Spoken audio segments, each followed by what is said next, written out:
Nacemos en Manabí para vivir. Contigo.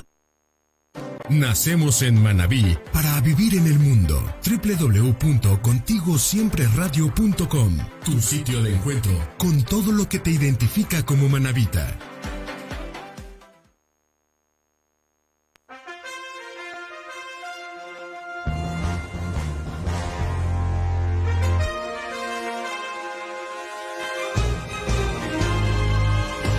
Coronavirus, la pandemia que hace historia en Manabí, Ecuador y el mundo entero. Te la contamos aquí, desde las 9 de la mañana, 4 de la tarde y 9 de la noche, en nuestro noticiario estelar.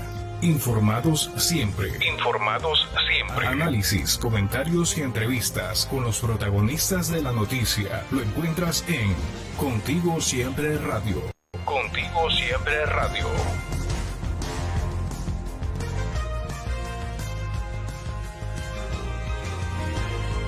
Arrancamos. Bien, ¿qué tal, queridos oyentes y televidentes de esto que es Contigo Siempre? Agradecerles por hacernos compañía una noche más. Hoy, jueves 7 de mayo, 51 días de aislamiento, ya octava semana de la misma.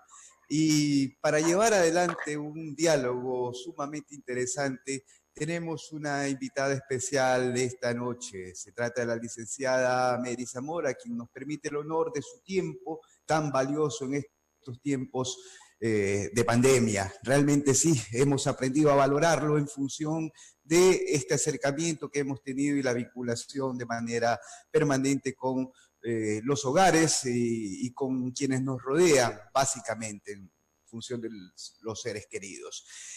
Es importante tenerla, querida licenciada, esta noche en función del análisis que podamos desarrollar, en función de la coyuntura social, política y un tanto también económica acerca de lo que vive el Ecuador a raíz de la pandemia. Ahora, hay un hecho cierto. Ecuador no nació con la pandemia. Veníamos arrastrando problemas desde mucho antes, claro está.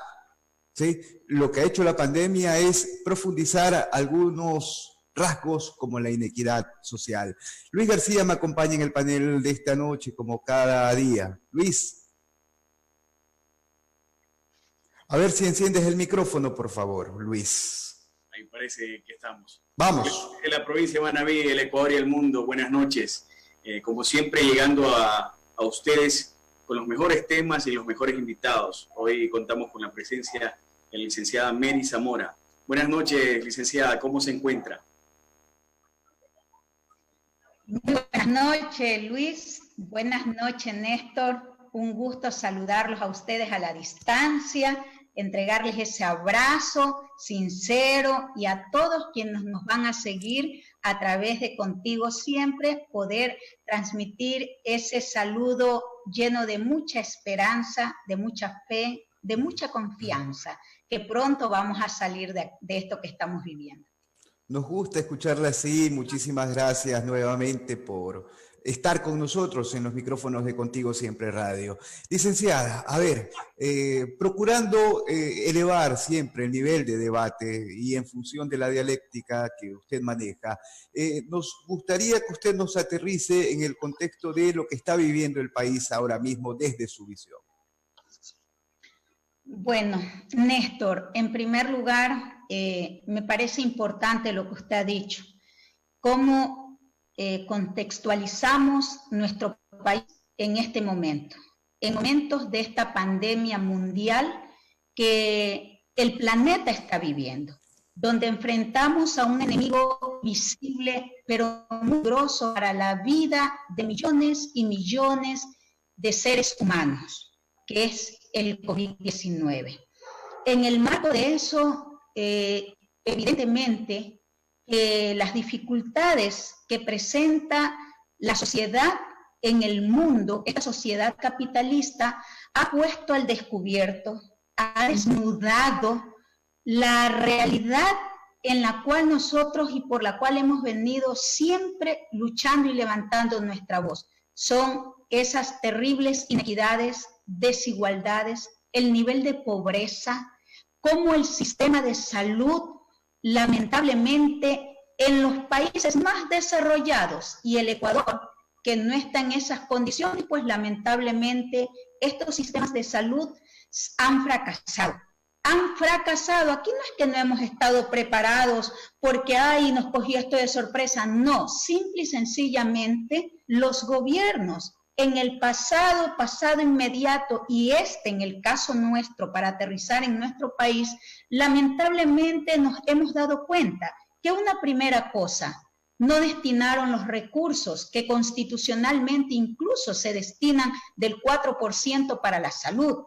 Han terminado de destruir el sistema de salud pública que ha colapsado. Se han visto las terribles desigualdades que existen para enfrentar a COVID, a este enemigo. No es lo mismo para la señora Cynthia Viteri, para el señor Boris Johnson, allá en Gran Bretaña, enfrentar esta pandemia con una clínica particular, médicos, medicina, alimentos en sus casas, bien protegidos, y hoy están otra vez de vuelta a sus actividades, que bien, porque son seres humanos, pero no es lo mismo enfrentar eso para una persona aquí que acaba de fallecer, Ramoncito, aquí cerquita en Los Cerezos, la ciudadela de Los Cerezos en Puerto Viejo, o la gente que muere en Picuazá, en Pepadeuso, de Montecristi, que muere en el Guasmo de Guayaquil. No vamos a poder olvidar nunca.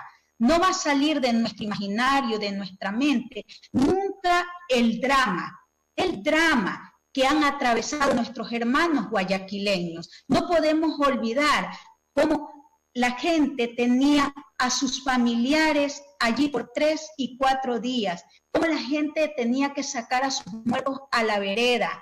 No podemos olvidar que la gente se desvanecía y moría a la puerta de un hospital rogando por un poquito de oxígeno para no morir, y que finalmente todavía la tragedia de buscar el cadáver de su familiar, que hasta aún todavía siguen haciendo. Es decir, Néstor, discúlpame que entre así, con este tema tan sensible, porque el ser humano es tan sensible que frente a este dolor, a este drama que estamos viviendo, yo no creo que no haya ser humano que no se estremezca y no se duela de esto que estamos atravesando, y que estas desigualdades hoy se ponen sobre el tapete y necesitamos ir viendo sus causas, por qué esto está atravesando, Néstor.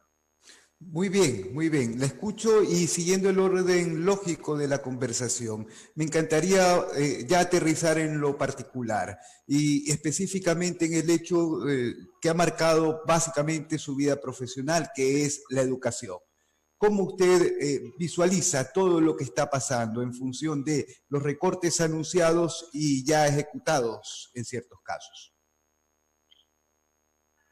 Néstor, esta situación que hoy sigue saliendo a la luz, mientras nuestros médicos y los trabajadores de la salud clamaban por sus trajes de bioseguridad, por una mascarilla, clamaban por medicina, por tantas cosas que estaban atendiendo a los pacientes en los hospitales colapsados. En marzo, cuando veíamos todo este drama que yo describía anteriormente, oiga, en el país nos indignábamos. Nuestro dolor lo comenzamos a transformar en indignación, en impotencia, de ver cómo este gobierno de Lenín Moreno y su principal funcionario, Richard Martínez, en vez de destinar esos recursos para atender la salud en esos momentos que era la prioridad, pagaba a los tenedores privados, ni siquiera a los multilaterales del Fondo Monetario, el Banco Mundial, no,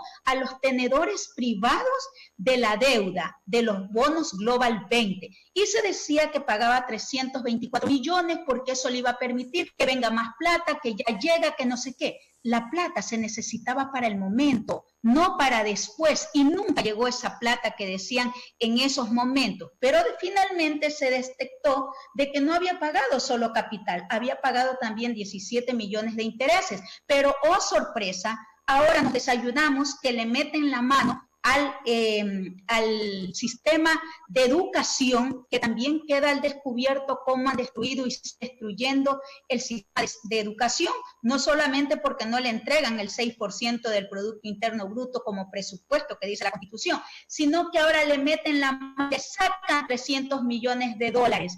Oh, bingo, digo yo, casualidad o suerte. En marzo pagan 340 y tantos millones de dólares, ahora sacan 300 millones de manera inconstitucional, que en emergencia ni salud ni educación pueden tocar, son sagrados esos dineros. Y nos enteramos más indignados porque nos enteramos de que ya no son 340 millones de dólares, sino que son 790 y tantos millones de dólares que han pagado. Y ahora... ¿Y esa data de dónde la saca? Disculpe que le interrumpa, licenciada. ¿Esa información de dónde la obtiene para tener una validez justamente en función del Banco Central?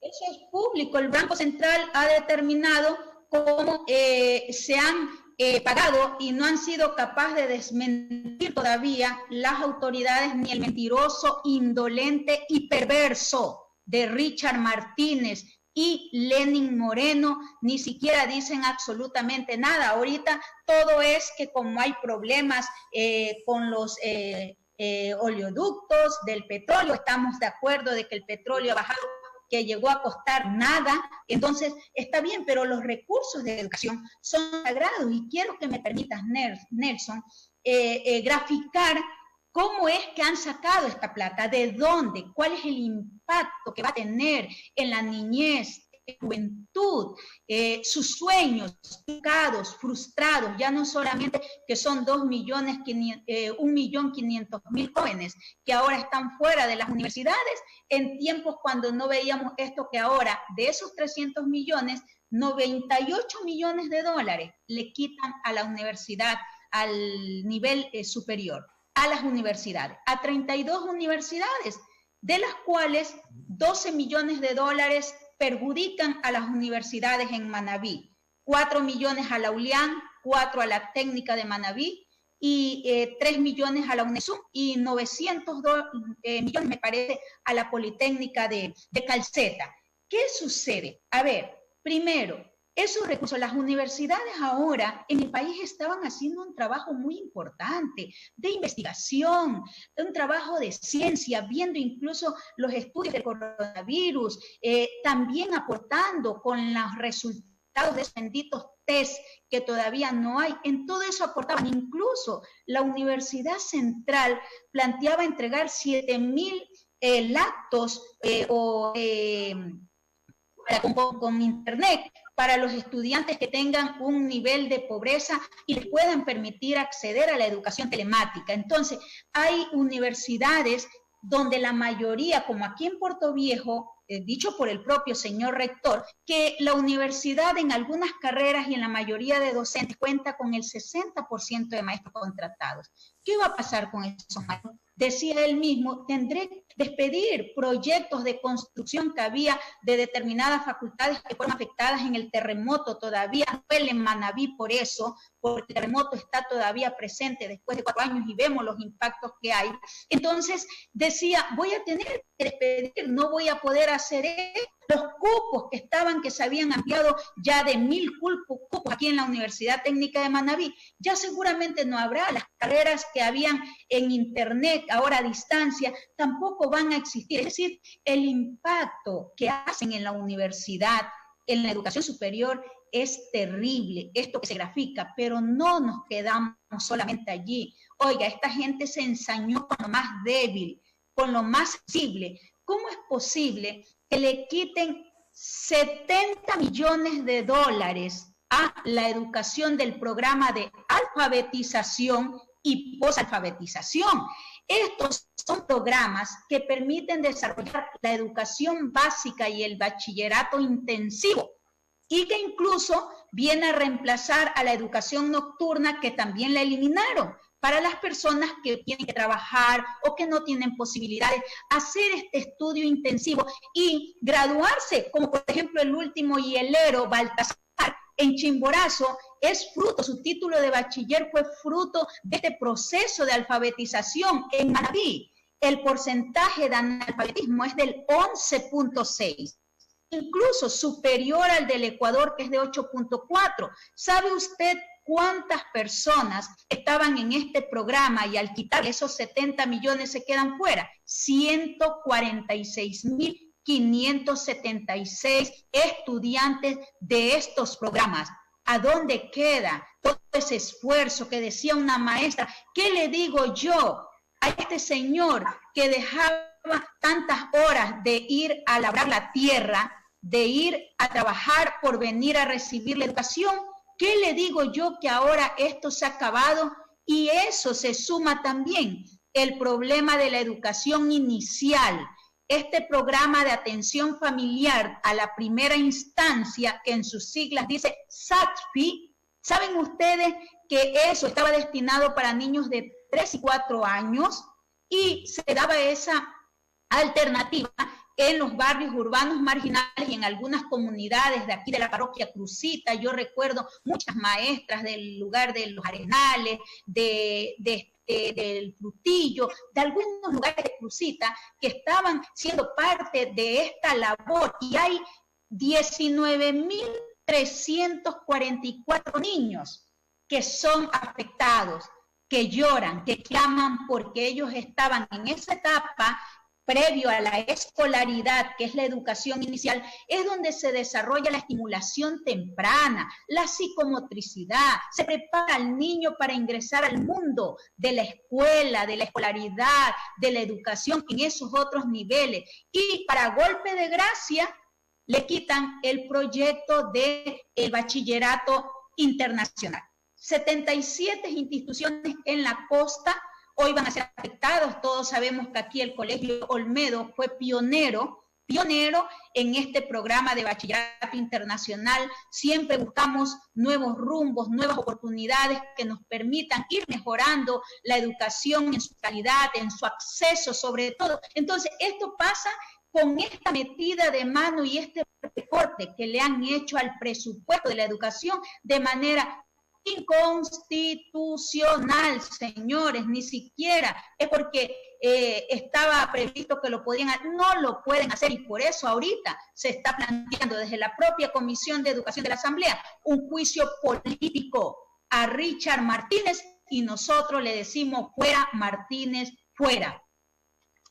Ahora, licenciada, y antes de darle paso a mi compañero Luis García, esta muletilla aplicada en el contexto de la pandemia que afecta al país, que la realidad supera la legalidad, y el mismo marco o la base conceptual sobre la que el Ministerio de Finanzas toma la decisión, que es la baja recaudación tributaria, que es el rompimiento de 2 pozos petroleros en simultáneo prácticamente, que es el costo del barril de petróleo a -0 incluso, ¿sí? Todo este escenario de pronto le da, desde su visión, le quiero consultar, legitimidad a la medida, más allá de la legalidad, porque usted ha sido clara, es inconstitucional. Mire, es que en este país es un país de replay, donde incluso los muertos, dados muertos, han resucitado, para alegría de los familiares que lloraron, para alegría de aquellos que tuvieron que enterrar lamentablemente a una persona, a un ser humano que no era el suyo, y hoy esto de Ripley que ha pasado les ha devuelto la alegría y la esperanza. Pero yo le decía de Ripley, mire, yo le pongo un ejemplo muy sencillo, muy didáctico, muy humano. Un padre de familia que tiene a su hijo grave, que está muriendo por una enfermedad, y en la cartera de su mujer y en los bolsillos de él solamente tienen los recursos o para pagar para que el hijo se salve, o que le venga a cobrar, a golpear la puerta, la tarjeta o el banco.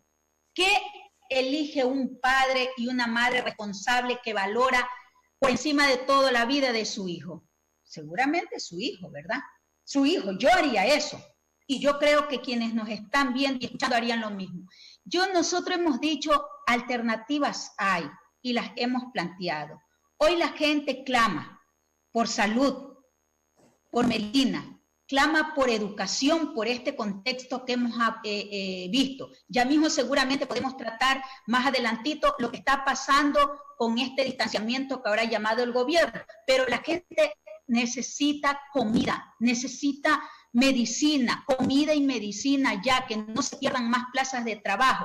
Entonces, nosotros le hemos planteado al gobierno que en una actitud soberana, de un presidente valiente, de un presidente consecuente que se duele de lo que hoy está atravesando su pueblo, su gente, porque no lo digo yo, según los propios cifras oficiales, porque no se trata de números, de cifras, sino de seres humanos que están muriendo, somos el país número 1, según millón de habitantes, los muertos y los contagiados que hay aquí en América Latina. Somos los primeros y en el mundo ocupamos los primeros lugares, señores. Entonces, nosotros le hemos dicho, señor presidente, tome la decisión soberana y declare la moratoria del pago a la deuda externa.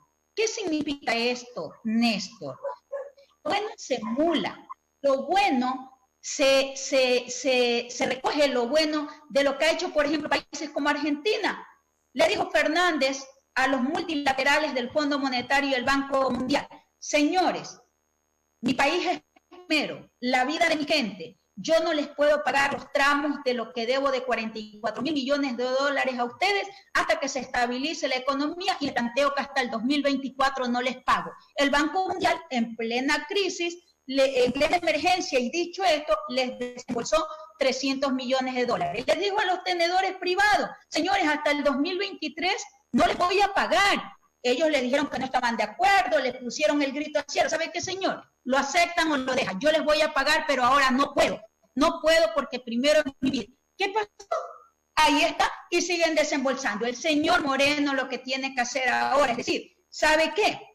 Yo quiero los 12.000 millones de dólares que están presupuestados para pagar intereses, capitales este año, lo voy a dejar para atender la salud, para atender la educación, para atender el hambre, la medicina que tiene nuestro pueblo y recuperar los puestos de trabajo e invertir en la producción. Eso hace un presidente responsable. Eso hace un presidente que está pensando en su gente, en la vida de su gente, y no sencillamente decir, aquí no hay plata, arrancho de donde pueda, de donde hay, y todavía sigo pagando a estos chulqueros. Discúlpeme, eso es una situación que a nosotros sí nos indigna de lo que está pasando en el país. Salidas hay, esa es una que la estoy planteando. Y si ustedes me permiten, también les puedo plantear otra. A ver, para continuar con el diálogo más bien y en función de las propuestas que sí nos interesa conversar con usted, sobre todo por el análisis conceptual que usted está llevando adelante. Permítame darle también el uso de la palabra a Luis García, que quiere plantearle algunas consultas en función de la coyuntura. Sí, la escuchaba muy atento, licenciada, y la veo con ese coraje que se la notaba años atrás. ¿Será que esto indica a que estamos siendo regresivos, que estamos volviendo a niveles de peligro en todos los sectores del Estado de años atrás, cuando había carencias totales en educación, en salud? Esta austeridad económica nos estará llevando a eso. ¿Cómo enfrentarlo desde su perspectiva? ¿Cómo ayudar a salir de esta crisis? Bueno, nosotros estamos viviendo una emergencia sanitaria, una crisis económica que tiene bastante cola y por ende una crisis humanitaria. Hoy estamos viviendo una crisis humanitaria en el país por todo el drama que hemos plasmado y graficado el día de hoy. Yo le digo, en tiempos de crisis se impone un valor, la solidaridad, que el gobierno la repite, nada más. Y en medio de la solidaridad también se impone un principio, que el que más tiene, más debe de aportar, ¿verdad? Hoy hay una ley mal llamada de, ¿cómo es? Ley de ayuda humanitaria en la Asamblea, donde se plantea que los trabajadores del sector público y privado den un aporte. y que las empresas, 1.474 empresas que han ganado entre 1 millón y más de 50 millones de dólares el último año, solo en utilidades, hagan un pequeño aporte del 2%, nomás les pongo. ¿Saben ustedes que según cálculos de expertos, porque el gobierno decía y el propio Ministerio de Finanzas, que con los trabajadores iban a poder recaudar alrededor de 800, 900 millones de dólares y que las empresas aportarían con casi 500 millones? Pues esa no es la verdad. Simple y sencillamente, los cálculos dicen que los trabajadores que menos tienen, que ganan menos, que están en primera línea porque están entregando su contingente, incluso los maestros, los de la fuerza pública, todos los que sabemos, da la casualidad de que ellos van a aportar con el 79% y las empresas a duras penas con el 21%. Y saben la zapada de esta gente, que se lo entregan como tipo crédito tributario. Es decir, es como con un crédito que lo das por adelantado y después lo vas nuevamente a recuperar. Miren la zapada de esta gente que en época de crisis, lo poco que dice que dan de solidario, que no son nada solidarios, lo quieren recuperar el triple, el doble y con la vida de las propias vidas de los trabajadores ecuatorianos. Entonces nosotros le hemos dicho, a ver, se van a recaudar 1.100 millones de dólares. Dicho ahora último, 1.100 millones de dólares por esa contribución. Nosotros le decimos que si hacemos una tabla, que le hemos presentado una tabla de las 1.074 empresas que han ganado estas ingentes, exorbitantes utilidades, que den un poquito, que no van a quebrar, que hay una tabla donde del 5% hasta el 15% aporten las empresas entre 1 millón y más de 50. Solo para graficarle 5 ejemplos rapidito, que ganaron más de 200 millones de dólares y hay 20 empresas. Les digo solo 5. La favorita, 237 millones de dólares. Claro, 234 millones de dólares. Andes Petroleum, 218 millones de dólares. Cervecería Nacional, 213 millones y Banco del Pichincha, 204 millones de dólares. A eso que le demos solamente que nos aporten el 15% junto a las 20 que completan esas empresas y las 1.074 con la tabla que decíamos porque unas van a aportar menos, habrían 1.026 millones de dólares. Ahí está la plata. Con esa plata, incluso, no solamente que con la moratoria que se atienden los temas grandes, con esta plata también le podemos aportar, porque estas empresas constituyen el 1% de todas las empresas que hay en el país registradas. El 99% son de empresas medianas, de empresas pequeñas, de las microempresas, de los talleres artesanales. Esas empresas están asfixiadas, ya no pueden más. Esas empresas sí están quebradas. Entonces, que estas empresas colaboren, contribuyen, ¿para qué? Para que estas otras empresas puedan pagar la nómina. El Estado dé una ayuda, auxilia a las empresas medianas, pequeñas, micro, para que puedan pagar la nómina, no haya más despido, que puedan incluso facturar en cero la tarifa eléctrica y podamos reactivar la producción que está quebrada también en el campo donde no llega todavía el COVID y lamentablemente las políticas de comercialización de precios justos ahorita están haciendo en pleno mayo, están haciendo la feria de agosto, los intermediarios y nuestra gente está trabajando en el campo a pérdida, señores. Entonces, oiga, salidas hay, oiga, soluciones hay. Lamentablemente, este es un gobierno que tiene compromiso y el distanciamiento que ahora ha planteado. ¿Sabe cuál es el distanciamiento? Sencillamente, él marca distancia con el pueblo, con los trabajadores, con la juventud estudiosa, con la gente del campo y se une a los grandes empresarios, a los banqueros, al Fondo Monetario, que es el que dispone todo esto.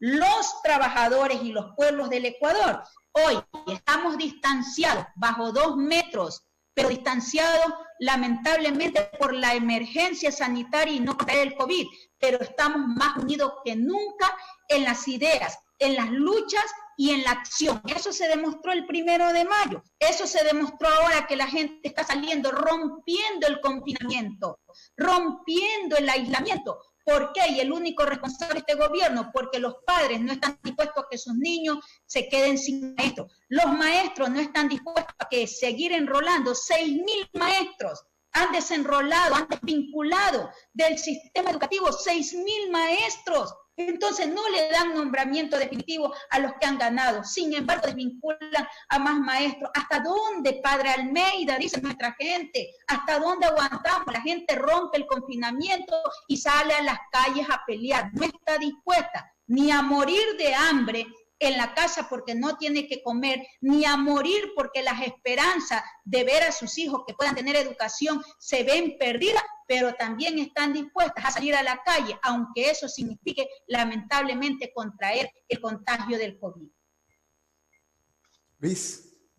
Sí, pero en base a todo lo que usted decía, licenciada, no olvidemos que el Estado ha estado realizando lo máximo posible. Hoy podemos conocer contratos para atender esta emergencia que han sido de conocimiento público. Hoy se destapó la olla de grillos con el contrato para las canastas que han sido repartidas.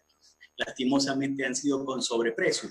Ahora, si esto lo pudiéramos garantizar de una forma útil, sin que haya sobreprecios, ¿podría estar atendido todo el pueblo? ¿Podría evitarse esta desesperación del pueblo de salir a las calles y estuviéramos guardados realmente en casa? Luis, este país también vive, aparte de la crisis económica, social, política, que incluso ya podemos tratar también, vive una crisis ética, porque lamentablemente la corrupción sigue. Acabamos de terminar 10 años de tanta corrupción, de tanto recurso, que incluso el propio terremoto se nos llevaron 3.000 millones de dólares. 3.000 millones de dólares y casi 700 vidas de manavitas fallecidos.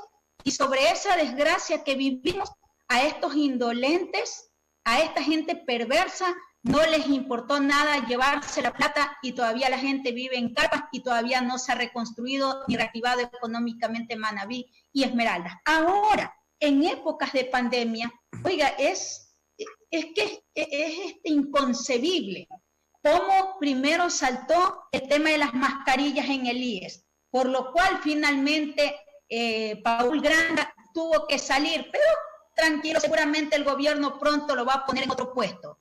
Ahora salta el tema de las fundas para poder embalar a los cuerpos de los fallecidos.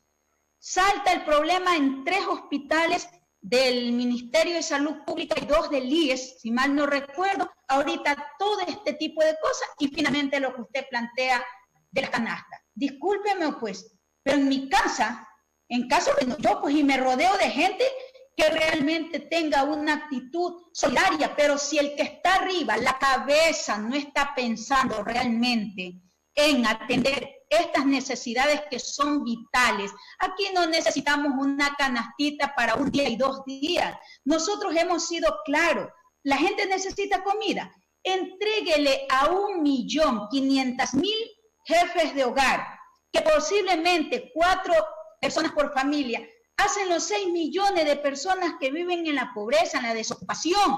Entregue las canastas a través de la fuerza pública, pero canastas que sean kits, que sean para los 7 días de la semana. Aquí en Puerto Viejo le dijo el alcalde de Puerto Viejo al señor Eli Moreno, vean, nosotros necesitamos 120.000 para Puerto Viejo, porque nosotros hemos sacado también un cálculo que en la provincia necesitamos aproximadamente 300.000 kits que estén semanalmente para personas o jefes de hogar que son de los hogares más pobres de la provincia. Le dice Casanova, yo necesito 120.000 para Puerto Viejo, la capital, apóyenme con 30.000, pero el gobierno ni se mosquea.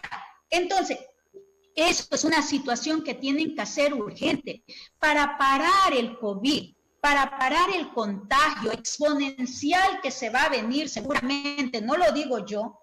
El día martes la Organización Panamericana de la Salud y la OMS ingresaron en su reporte al Ecuador como uno de los países con un alto grado de contagio que no para, que no aplana esa curva del COVID. Y advirtió que ir reduciendo las restricciones del confinamiento para pasar a este distanciamiento que ha planteado el gobierno, eso significaría que esto provocaría un contagio dramático.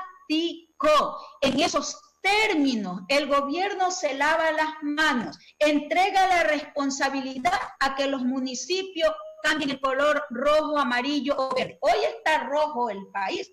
Solamente 3 municipios, 2 de Zamora y 1 de Galápagos, de ahí los 218 cantones más, resolvieron poner en rojo el semáforo. Y el gobierno, ahora que le da esta responsabilidad también a los municipios, fíjese, no le transfiere los recursos. ¿Cómo podemos pedir? ¿De dónde? No le podemos pedir peras al olmo. ¿Cómo va a creer que el gobierno la deuda a prefecturas, municipios, gobiernos parroquiales la deuda $500 millones? Solo en Manabí todos los municipios han reclamado, les ha dicho, ¿sabe qué? Transfiéralo lo que nos corresponde, porque nosotros necesitamos continuar atendiendo todo este problema de emergencia, pagar a trabajadores, garantizar servicios, y le dice el alcalde de Puerto Viejo que la deudan $10 millones. Él le manda $11 millones, dice Agustín Intriago, y la prefectura, el señor Orlando, ha planteado públicamente que son $50 millones al Consejo Provincial. Entonces, paguen, por favor, paguen esa plata. Es una plata que no le pertenece a los alcaldes, al prefecto, le pertenece a los territorios, a la población. Entonces, eso va a contribuir para que otra medida, para parar esto exponencial que se pueda venir y tener controlado el contagio, ver dónde están los casos, es que masifiquen la aplicación de las pruebas del COVID, las PCR. Se necesitan, según la Organización Mundial de la Salud, por lo menos aplicar al 10%. Y da la casualidad de que en el país a duras penas llevamos 80.000 y un poco más. Y eso que están maquillando, no le cuadran las cifras, hay el apagón de 3 días, ahora el apagón día por medio para dar cifras, y no le cuadran las cifras, ni siquiera eso lo saben hacer, y a quién quieren engañar. Entonces, en el país, por lo menos se necesitan 1.700.000 pruebas para los 17 millones de ecuatorianos. Y en Manabí se requieren 150.000 test para aplicarle a la población del 10% de Manabí. Esas son las salidas, eso es lo que hay que hacer. Una persona, un gobierno responsable, piensa en controlar esto. No se puede seguir dejando presionar de los grandes industriales, de las cámaras de la producción, que están poniendo por encima de la vida sus ganancias que ahora no tienen, ni siquiera es que están perdiendo. Los grandes, como hemos demostrado, no solamente que han tenido ingentes ingresos, sino que también fueron perdonados por la remisión. El año pasado, el gobierno, a través de la remisión, les perdonó multas, intereses. ¿Ustedes recuerdan eso? Entonces, ahora están presionando para volver a la producción, abrir la producción, y da la casualidad de que ponen en riesgo la vida de todos. Entonces necesitamos garantizar que el confinamiento continúe hasta que se esté demostrado que se ha controlado en algo el tema del contagio que se está dando del COVID. Bien, Mary, la quiero llevar al contexto y a la arena ya básicamente política con un ejercicio de focus group, digámoslo así, dicen los técnicos. Quiero tener su referencia lo más sucinta, resumida posible, en función de la calificación que usted le da del 1 al 10 al presidente Moreno en su gestión. Yo creo que voy a estar como el precio del petróleo, por debajo de 0. Yo creo que el precio del petróleo se configura allí, no valió nada. Seguimos. La gestión del prefecto Leonardo Orlando en esta crisis, ¿cómo la evalúa usted? Yo creo que las autoridades locales han hecho lo que está a su alcance y me parece que ahora necesitan tener una posición de unidad los 22 alcaldes, las 55 gobiernos parroquiales y la prefectura de Manabí, junto a las organizaciones sociales, junto a la sociedad de los medios de comunicación, los sectores productivos. Necesitamos unir a Manabí en uno solo para reclamar lo que nos corresponde en presupuesto, para reclamar lo que Manabí necesita, que le tengan al día las rentas, que le devuelvan el IVA que le pertenecen a los municipios, y en el marco de eso poder juntos ayudar a controlar esta contagio exponencial que puede suscitarse, porque lamentablemente tenemos que decir, hoy está ratificado que Manabí es la segunda provincia en el orden de muertes por COVID comprobado, a pesar de tener, el propio Orlando decía en una entrevista, más de 2.000 pruebas están todavía sin resultados, pruebas PCR. Entonces, los resultados que se pueden venir pueden ser terribles para la provincia. Siguiendo la misma línea, su calificación hacia el alcalde Agustín Casanova. Considero que está haciendo cosas oportunas, cosas que contribuyen realmente a seguir controlando el tema del contagio, está aportando en el tema de los comerciantes, esto de los triciclos, de llegar a los barrios. Eso es una situación muy importante. Me parece que hay que masificar, llegar de manera más amplia hacia los demás barrios para que se den la fumigación, desinfección, todo eso que están haciendo me parece que es oportuno. La posición del alcalde, de los alcaldes, del prefecto y de todas nuestras autoridades debe de ser de una posición de exigencia. Hoy para nosotros, el blanco principal, la exigencia principal tiene que ser hacia el gobierno y que nuestras autoridades se pongan a la cabeza para poder atender las necesidades que tiene cada uno de los territorios. Mary, ¿y cómo ve usted el escenario político rumbo a las elecciones 2021? Bueno, aquí por nada del mundo deben de suspenderse, aplazarse, porque legalmente no lo pueden hacer, pero por nada pueden aplazarse el tema de las elecciones para febrero del 2021. Hoy más que nunca necesitamos de manera urgente elegir un nuevo gobierno, un gobierno del pueblo, un gobierno para el pueblo, un gobierno que sienta, que viva las necesidades que estamos padeciendo la mayoría de ecuatorianos que hoy se ponen, se han desnudado producto de esta pandemia que estamos atravesando. Octubre demostró algo muy importante. Octubre demostró que cuando los pueblos del Ecuador, los trabajadores, la gente pobre de la población, cuando los servidores públicos, la juventud se une y se unió junto a los indígenas, somos capaces de hacer retroceder al poder político y económico más grande que pueda existir. Todos vimos cómo se unieron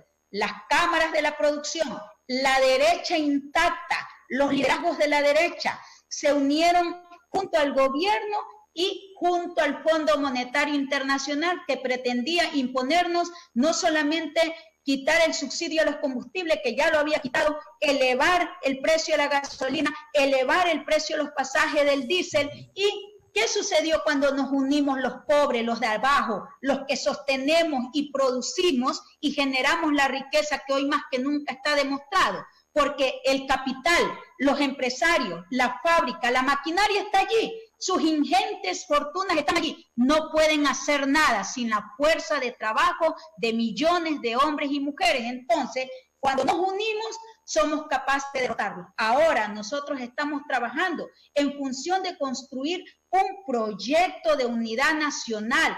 Una expresión de aquello es que ahora ese colectivo unitario de la CONAIE, el PUD, el Frente Popular, hoy se ha unificado en la lucha, en la acción, y bien, eso lo demostraron el 1 de mayo, lo están demostrando ahora luchando contra las reformas laborales que están queriendo aprobar también en la Asamblea, y también nosotros estamos en el camino de la tendencia del centro a la izquierda. Hoy hay un comunicado muy importante unificado entre Marlon Santi de Pachacuti y el Giovanni Atariguana de Unidad Popular. Es decir, ahora necesitamos un gobierno y una asamblea nacional, no de gente que esté en la asamblea para cobrar sueldo y no para aprobar leyes, no como la que ahora quieren aprobar del ordenamiento de las finanzas públicas, donde quieren atentar contra la autonomía del IES, del ISPA y del ISPOL, que son de los trabajadores, y ahora los quieren convertir en instituciones del sistema no financiero, pero que estén sometidas ¿a qué? A el Ministerio de Finanzas, igual que quieren hacer con la autonomía de los gobiernos autónomos descentralizados, y eso les permita licuar los recursos y por ende las deudas que tienen con tanto el IES como con los gobiernos autónomos descentralizados. Necesitamos asambleístas que vayan a aprobar leyes que permitan garantizar educación, salud, trabajo, recuperar todas esas plazas de trabajo. Son más de 50.000, ahora son 65.000 plazas de trabajo de las que el PUT tiene centralizada, que en el sector público y privado hoy se han perdido por concepto de este tema de la pandemia. Bien, 9 de la noche con 45 minutos, ha volado el tiempo, licenciada. Luis, llegamos a la recta final. ¿Tienes tus consultas? Sí, licenciada, suena muy bonito todo esto, lo que usted nos manifiesta, pero muchas veces en el sentir ya ciudadano ya existe esa desconfianza total de creer que alguien va a llegar para realmente representar todas las necesidades del pueblo. ¿Por qué no puede llegar una persona a trabajar correctamente? ¿Será que el sistema está totalmente corrompido y no se lo puede derrocar? ¿Cuál es el tema? ¿Por qué no se puede trabajar sin que exista la corrupción, sin que existan todos estos males sociales que tanto daño le hace a la sociedad? Usted ha atinado a algo de fondo. El problema de la corrupción, el problema de que llegan gobiernos y gente a una representación de elección popular es concomitante a un sistema capitalista que en el mundo hoy ha demostrado que no ha sabido resolver los problemas que tiene el mundo, que tienen los billones de seres humanos. Es un sistema caduco, es un sistema que hay que cambiarlo por un sistema no del capital, como tiene su nombre, sino de los trabajadores, que son la fuerza motora para generar la riqueza de nuestro país y de nuestro mundo. Entonces, frente a que ellos simple y sencillamente, yo vuelvo al ejemplo de octubre, solamente ese ejemplo se lo pongo y que está en la retina de la gente más pobre. Cuando usted vio a un Jaime Vargas, sí, un indígena, con plumas, con lo que sea, cuando vio a un Leonidas Guisa, cuando ahora ve a un Yapu Pérez, un hombre que en octubre los mandaron a los indígenas al páramo, les decían desde Guayaquil, váyanse al páramo, y ahora desde el páramo, ese pretexto, Yapu Pérez, ahorita entrega de lo poco que tiene a través del trueque de alimentos para evitar todo este tipo de intermediarios, hoy hace un trueque y trae alimentos al Carmen, trae alimentos a Bahía de Caques y trae alimentos a Guayaquil y otras ciudades. Cuando tú ves gente sencilla, gente de abajo, gente que permanecemos en una sola línea política, que nos pueden señalar de todo, nos pueden señalar que levantamos la voz, nos pueden señalar que a veces tiramos la piedra, de todo eso nos pueden señalar. De lo que no nos pueden señalar es de traición. De lo que no nos pueden señalar es de corruptos. De lo que no nos pueden señalar es de que dejamos una lucha abandonada y negociamos con el patrono o el gobierno. Eso pasó en octubre. Ustedes vieron públicamente cómo gente sencilla, gente de abajo, lo puso en su sitio a este gobierno, a las cámaras, a la derecha, al Fondo Monetario, y fueron capaces de atinarle una paliza. Y ese programa neoliberal que fue derrotado en octubre es el que ahora quieren aprobarlo entre gallos y medianoche, aprovechándose del drama de lo que estamos viviendo, lo quieren pasar toda la política de privatizaciones. Tiempo nos va a hacer falta. No vamos a tener un programa tan importante que me ha gustado estar con ustedes para tratar todos estos problemas, todas estas situaciones que estamos viviendo y que seguramente habrá micrófono, habrá espacio, habrá estas redes que hoy afortunadamente las redes sociales es la que han hecho el escenario, el espacio para que la gente no solamente pueda expresar el dolor, el sentimiento que tienen de ver un familiar que falleció y que no podamos ir con el abrazo hacia nuestra familia, hacia nuestro amigo que le falleció un familiar. No, lamentablemente hasta eso no podemos hacer y estas redes nos permiten hoy trasladar ese sentimiento de solidaridad, ese sentimiento de unidad, ese sentimiento de esperanzas. En el terremoto nos unimos los manavitas, en el terremoto fue solidario el pueblo ecuatoriano con Manabí en Esmeralda, en el terremoto eso fue fruto para la esperanza de seguir levantándonos y ponernos de pie. Hoy estoy segura que más temprano que tarde vamos a salir de esta juntos, nos vamos a levantar, nos volveremos a ver, nos volveremos a abrazar y levantaremos nuestros puños para continuar luchando por nuestros sueños de un mundo nuevo y de un mundo diferente.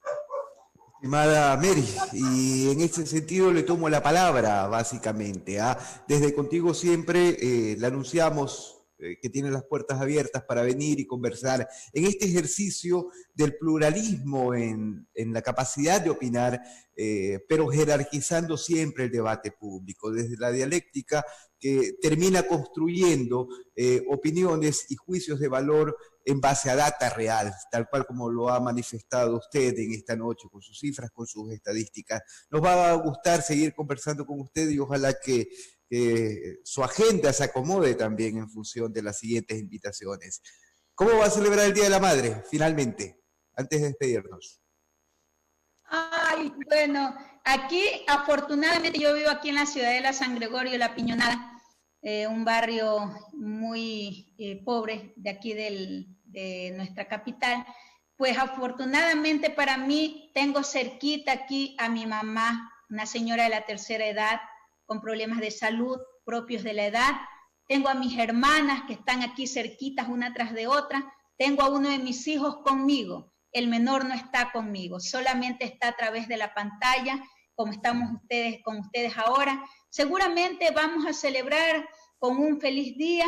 Seguramente la comida que nos falta, que todavía a nosotros no nos falta todavía, seguramente vamos a estar así unidos, solidarios y en familia, que es lo fundamental. Yo creo que hay que sacar la parte positiva, digo yo entre comillas, la parte positiva en medio de tanta desgracia y tanto dolor, que una de las cosas más importantes que ahora hemos valorado es estar con la gente que nosotros queremos, con nuestros seres queridos, compartir lo que a diario hacemos. Yo le decía, yo el gimnasio, no voy al gimnasio, pero hago ejercicio con mis sobrinos, con mi hijo, con mi hermana, mi sobrina, es decir, compartimos lo que a diario tal vez el tiempo no nos daba para hacerlo, hoy lo hacemos con la familia y yo espero que todos ustedes en casa también no perdamos la confianza, no perdamos la fe y sobre todo las esperanzas de que vamos a seguir adelante. Y ustedes chicos, también yo les deseo a sus esposas, a sus madres, pues si están con ustedes todavía, les deseo que tengan un bonito día en medio de todo esto que estamos atravesando. Muchas gracias por permitirme compartir con su audiencia y toda la audiencia estos criterios que están en el marco de un análisis real de la situación real del escenario que estamos viviendo ahora, y hay, por supuesto, estas alternativas y estas propuestas que son viables hacerlas si hay decisión política y una decisión consecuente con el pueblo ecuatoriano. Gracias por su tiempo. Termina siendo valioso en función del debate público. Gracias. Luis, nos despedimos. Así es, Néstor. Tenemos esas ganas de seguir dialogando con la licenciada, pero ya tendremos la oportunidad de poderla tener con nosotros. Se nos quedan muchos temas, muchas preguntas, pero así es, las ganas siempre van a sobrar cuando tenemos este tipo de invitados que siempre nos enriquecen con su vasta experiencia e inteligencia. Néstor, también me despido en esta noche, será hasta el día de mañana. Buenas noches. Volvemos mañana. Buenas noches.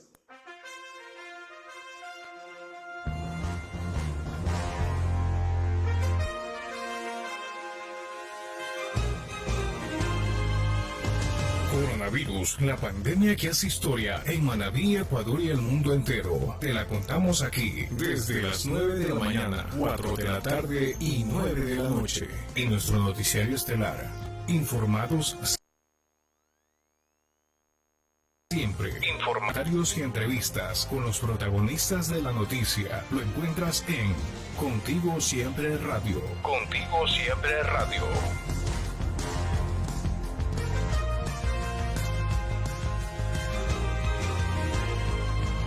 Finalizamos.